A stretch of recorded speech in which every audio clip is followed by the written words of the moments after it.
Hi, how you doing and welcome back to a video on the channel. What we have for you today is our preview video going to Game Week 27. We're going to have a quick recap how my team did in Game Week 26 and my thoughts regarding transfers and team selection moving forward. We have already made a transfer this Game Week, so we'll talk about that a bit later on. If you can help with the channel's growth, that would always be appreciated. We are closing in on 150 subscribers, so thank you to all those people who've supported the channel so far. So let's take a look at the team, and it was a really good game week, and it pretty much hinged on the final game of the week, and that was Jared Bowen getting a hat-trick and 20 points. It took me from about 30k to 15k, which is absolutely awesome, and something that we do not take for granted. The season is kind of going to its final stages now, so if we can keep up this rank, that would result in a really successful season, my best season by so far. And, Jared Bowen was someone who I was thinking of taking out, but I couldn't really upgrade him to the players I wanted to get in.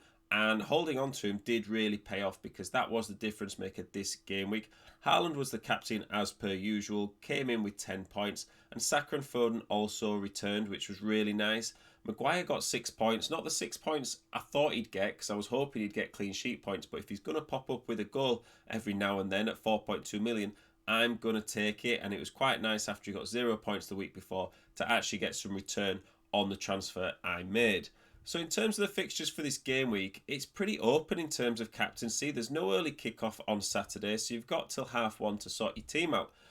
If you were thinking of captaining a Man City player like Haaland, I think this is probably the toughest game week of the season to go with Haaland. Now, I am always like Haaland no matter what, but you do have a few form players who are, captain worthy. You've got Saka away at Sheffield United. You've got Watkins away at Luton. I would even put someone like Cole Palmer in there away at Brentford. Brentford are conceding a lot of goals as well. And even someone like Dominic Solanke away at Burnley. Burnley are conceding a lot of goals. Solanke is someone who is having a really good season. The downside for a lot of those teams are they're playing away.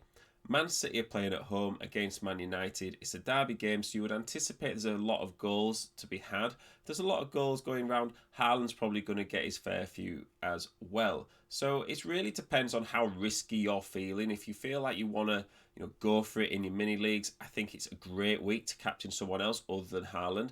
I think if you're kind of in a good rank in your mini league and you just want to play it safe, I think Haaland is still a great option. So it really depends on how you are as a manager and where you're going to go from this point till the end of the season and how well your season has gone so far. So let's take a look at the team. And as we said at the start of the video, we have already made a transfer. It was an early transfer this game, which is quite unusual for me, to be honest.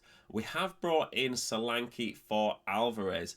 Now, I did get it in before the price rise from Solanke and the price dropped from Alvarez, so I did save myself 0.2 million. Still have a free transfer to go and 4.5 million in the bank, but as my team stands, I think it looks really good.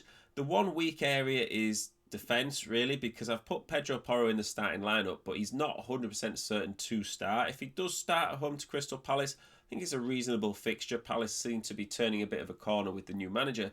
But other than that, I think if Maguire or Lascelles had to come in for 1 point, say, that isn't the end of the world. Like, that is just, how many game weeks do you have where a defender in your team scores 1 or 2 points? It's quite a lot. So if that is the worst case scenario, I think I'll take it now. But other than that, I think we've got Arsenal away at Sheffield. We've got West Ham away at Everton. We've talked about the Man City game. I would say Chelsea away at Brentford is a good fixture for Chelsea. And up front, we've got the teams are playing Luton and Burnley. That is, waiting for a lot of goals. So I'm really happy with the team. We still have the wild card and the free hit chip to use, which I'm going to try and use around the blank and double game weeks to help me set up my team a bit better then. But if you do have any questions or if you do think there is any transfers I could make for this game week, let me know in the comments. I will do my best to get back to them. It's always really interesting to hear about your seasons and how your teams are doing as well. If you just want a bit of advice, or you can help my team as well, because we are pushing for as high a rank as we can. So yeah, if you are interested in checking out our latest wildcard team video, the link should be on the screen now. If you do want to keep track of how we're doing this season, subscribing will do that, and it's always appreciated to help the channel grow. We are a small channel trying to grow. Hopefully you're having a good season. I really hope you have a good game week 27, and I will see you in the next one.